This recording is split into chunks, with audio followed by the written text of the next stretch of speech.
And that's the best that I've been able to describe it. That's the first feeling that I actually got when I landed in Iceland back in 2015, was this deja vu that maybe I'd been here before. And now coming back this time, I feel it even stronger, in fact. Especially coming back to the mountains. And I don't know what else to say other than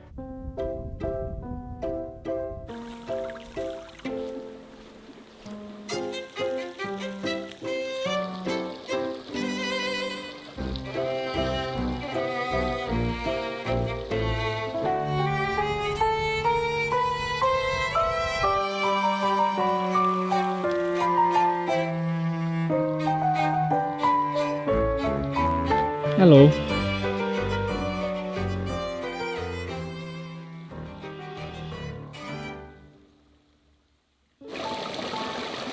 Oh. Testing, can you hear me? Around here it's pretty funny because there's a lot of these sheep and it's very different from the wildlife in Africa. these sheep they just sit and they stare and they chew at you. Kind of like hippos, I guess. I don't know why they randomly remind me of hippos. But they do. Maybe because their fur is really, really, really big. Their wool. And yeah. Two of my friends here actually run these mountain bus huts things, and they've been here for the whole summer, and they're Icelandic people. They've been doing this every summer actually for a couple of years now. This year they actually they're closing down this area early because of coronavirus. There's just not enough people coming to the mountains. So last night we celebrated the end of the summer with a little bonfire. And yeah, we sat around in the dark now because the winter is coming and just really enjoyed each other's company here in the mountains and the energy of this place.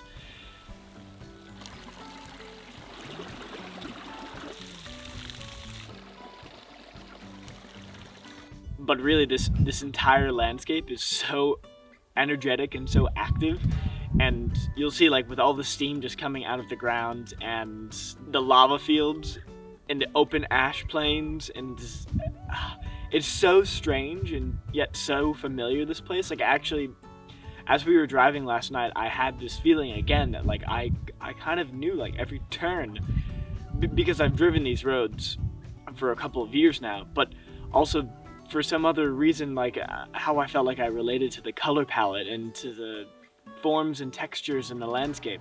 And it was really weird how familiar it seems. Even more so now that I haven't been here for more than a year, it feels strangely like this huge, intense deja vu. And that's the best that I've been able to describe it. That's the first feeling that I actually got when I landed in Iceland back in 2015, was this deja vu that maybe I'd been here before. And now coming back this time, I feel it even stronger, in fact. Especially coming back to the mountains. And I don't know what else to say other than I'm just so happy to be here.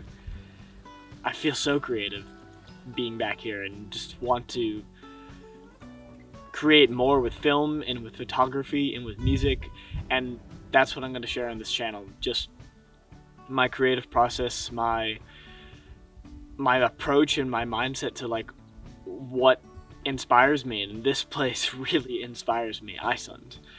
So now, being back here in this landscape, I'm gonna incorporate that feeling and create music and art and so much more. So yeah.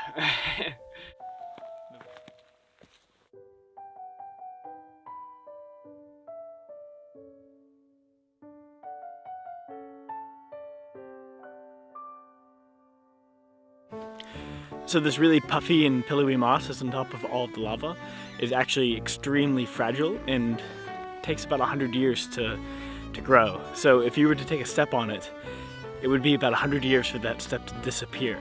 So the people here in Iceland, actually rightfully so, protect this beautiful moss, and it is not allowed to step or walk on it. So if you're ever here in the mountains or you see this beautiful moss, please do not step or walk on it.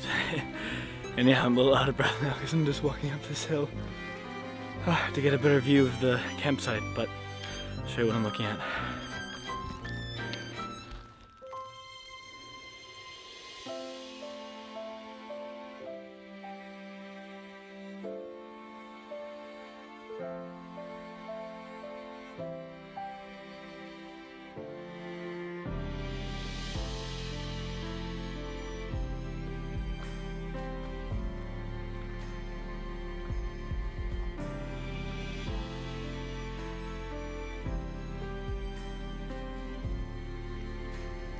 Actually, the colors of this place are seriously just unbelievable.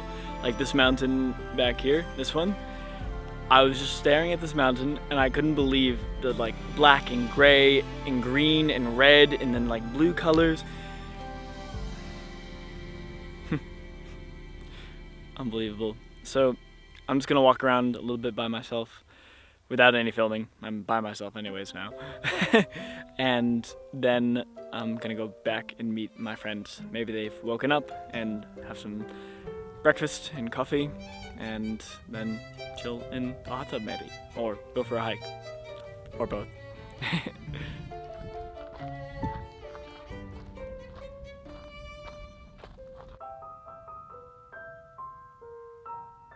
Yeah, so I'm actually back on the bus right now, and we just had breakfast and met up with a couple of other friends that arrived late last night, but now we're getting together and we're gonna go for a bit of a drive up to Landmannalaugar.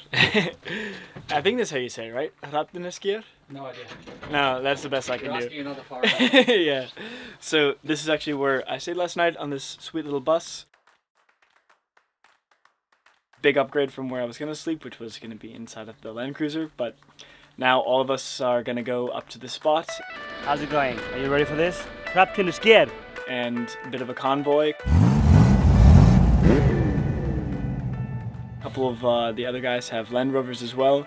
And yeah, I'm gonna go to the highest point of this region, which is the Fjallabak region. And I've never been up there, so I'm really excited to check it out. And yeah, we're gonna be going in Ben's car, Ben's truck. It's kind of a small truck, but I think we'll make it up there, so it'll be pretty sweet.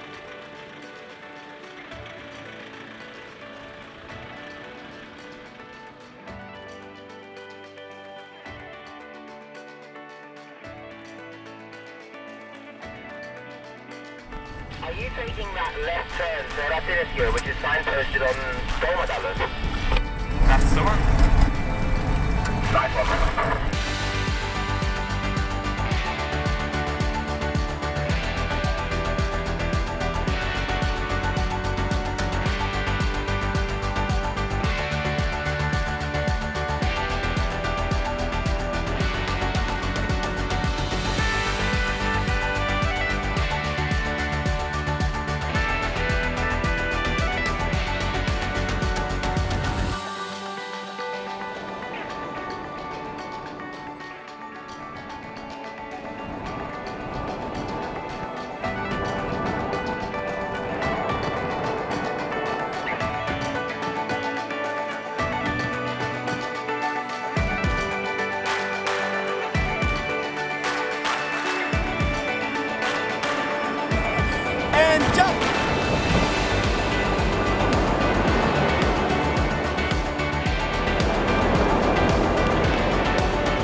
How are we all doing? Everyone? All good up here. How about you? Yeah, doing great over here. Excited to be on this road because I've never actually done it before, so I always love covering unexplored territory.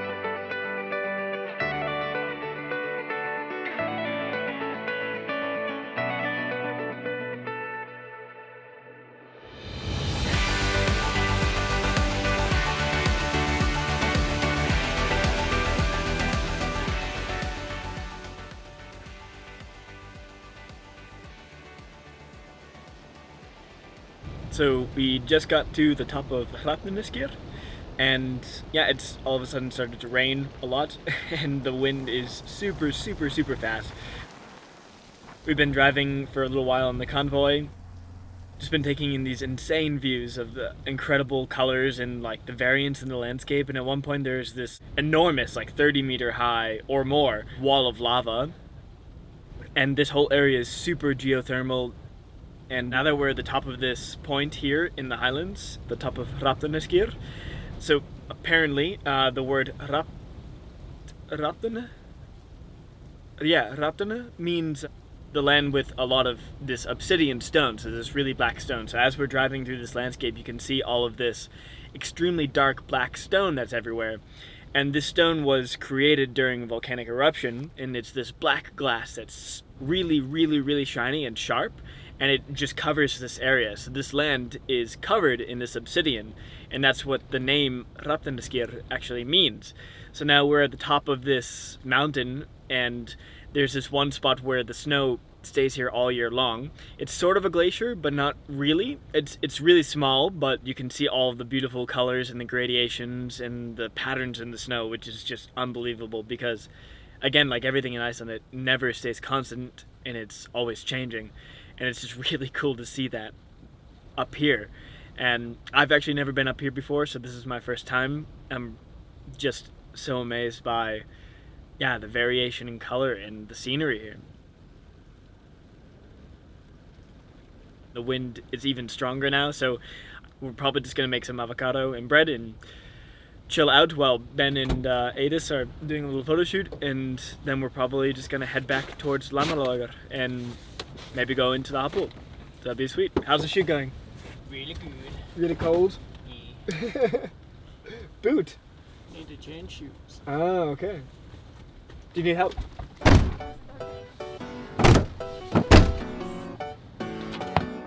Is this your piece of bread or my piece of bread with one bite out of it?